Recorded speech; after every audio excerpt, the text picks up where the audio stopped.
Hey everybody, I'm back. Well, I tried to save the video, but I kept getting pop-ups from the weather warnings, and when I hit it, I canceled out the video that I was on. So this is part 2.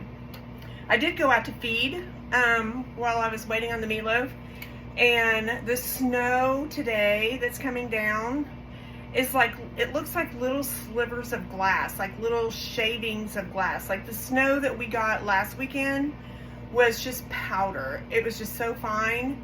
But this, like in the barn on the ground where it's came through, like the holes in the roof and stuff, it just looks like slivers of glass all over the place. It's just beautiful.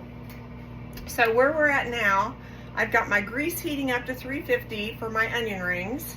The potatoes are in the microwave, and I've uncovered the meatloaf, so the top is getting cooked, getting a little bit of, caramelization on that ketchup. So I'm going to show you how I slice my onion rings. This is what I did. I have red onions, which I have never made onion rings with red onions before, but last weekend when I went to the store, this was all they had left. So I'm still using them up. I can't imagine that it would be terribly bad. Now, 2 of my grandsons are here, and they do not like onions at all. I don't even tell them if I put them in something, but they love Nana's onion rings, so we'll see. And I have this mandolin that I use to slice them on. There is a guard that comes with it, and you put your onion inside like that. And I don't know if I can show you. Like, you just set it on here, and you slide it. Oops, not like that, obviously. You slide it, and it pops out the bottom. They come out the bottom, and then they slide through this hole, and that's all there is to it. So it's very easy to use. And there's different plates that comes with it. You can make them thicker. You can make like a julienne style. This one I think has like 5 different plates that came with it, but that's my most favorite. And here's the skinny little onions that it chopped off of there. So these have been soaking in milk. Hopefully it'll take some of that bite out of them. I'm gonna move this off because it's getting way too hot. And I'm gonna make my flour mixture. So this is about 2.5 cups of flour. I generally would get a golden dip chicken fry mix. I couldn't find it at the store. And I usually get it in a big bag. I don't use all of it. And then, months go by and I don't make anything and I end up throwing it away. So I picked up this small bag. It's like 9 ounces. It says chicken fry batter mix. So we'll see. The other would not be a batter mix. It would just be a coating. So we're gonna mix that in there. And then I'm also gonna put, I don't know, probably 1/3 cup of sugar. We're gonna mix that together. That's the potatoes. Oh, I think those are done perfectly. We're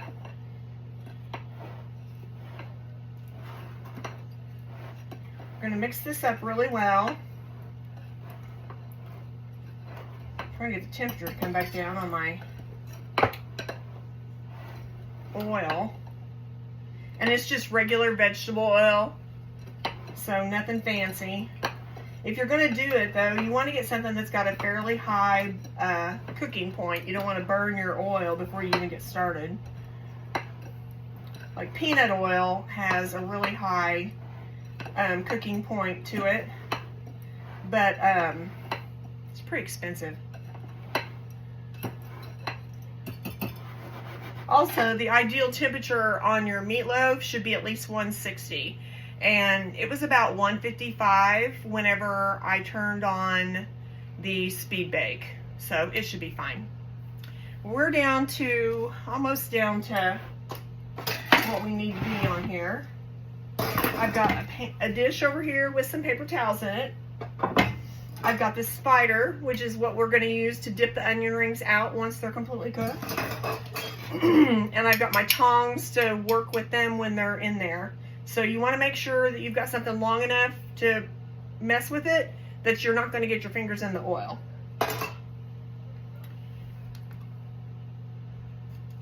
Okay, we're down to about 360.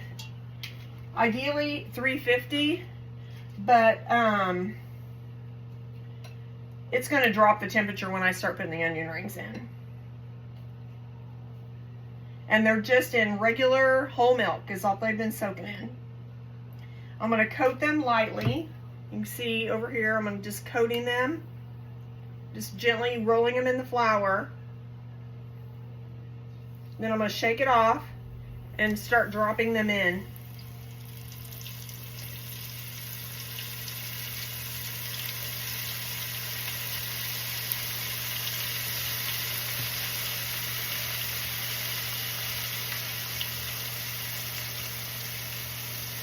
I do make a mess. I don't make these very often just because it's a mess.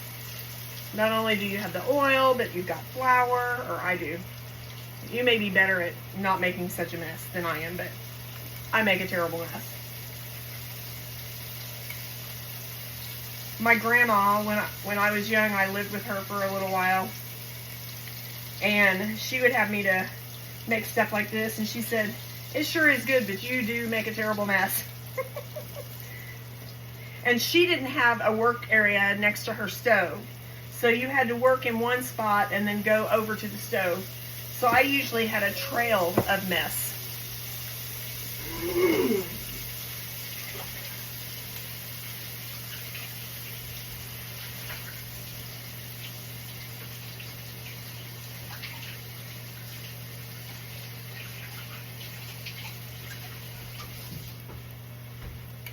Sorry, I was just getting some of that breading off my hands.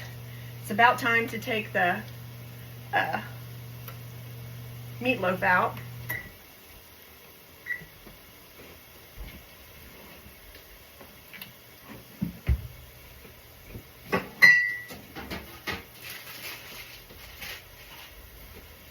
I'm going to take this out.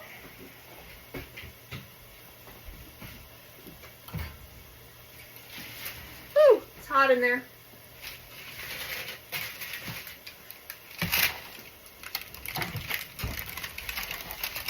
Here's that big old 3-pound meatloaf. Doesn't that look good? I'm going to just sit it over here to the side and cover it back up and let it rest while I'm fixing the onion rings.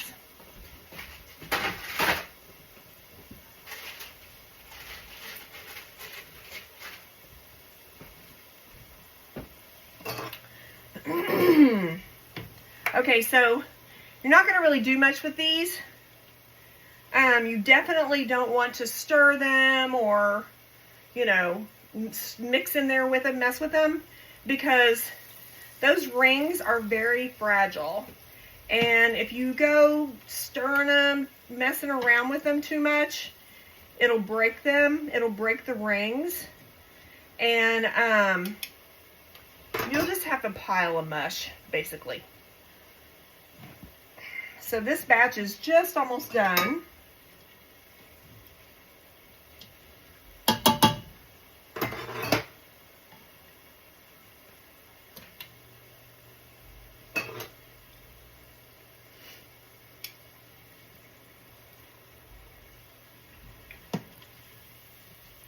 Look at that.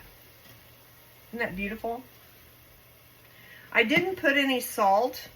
I'll wait and taste these. Let these cool off a little bit because that chicken breading batter, I guess it was, has salt in it. And I definitely don't want to over salt them. Plus, they, I like to put ketchup.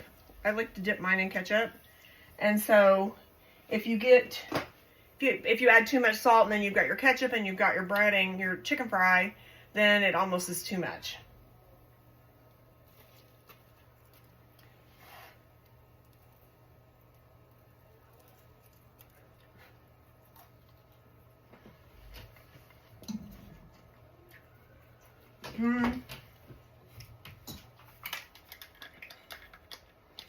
Maybe just a little bit. I may just sprinkle it on top. That might be just as well. But I do think I'm going to put just a little bit more sugar. And I can't tell that those are red onions. They may not be quite as sweet as the yellow that I normally use, but it's not a it's not a big deal breaker. So I'm going to do another batch of these, and this does take a while. So if you're making a big batch, you might want to have a couple pans going with oil, just because it does take a little bit. So I'm going to go ahead and work on these and let the meatloaf rest, and I'll be back. All right, so everything is ready. This is the onion rings. So it made a pretty good size batch. That was 1.5 onions, maybe.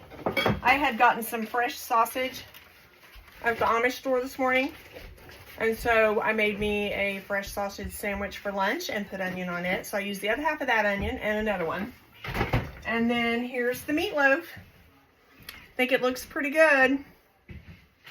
So you'll have to try it. Let me know what you think.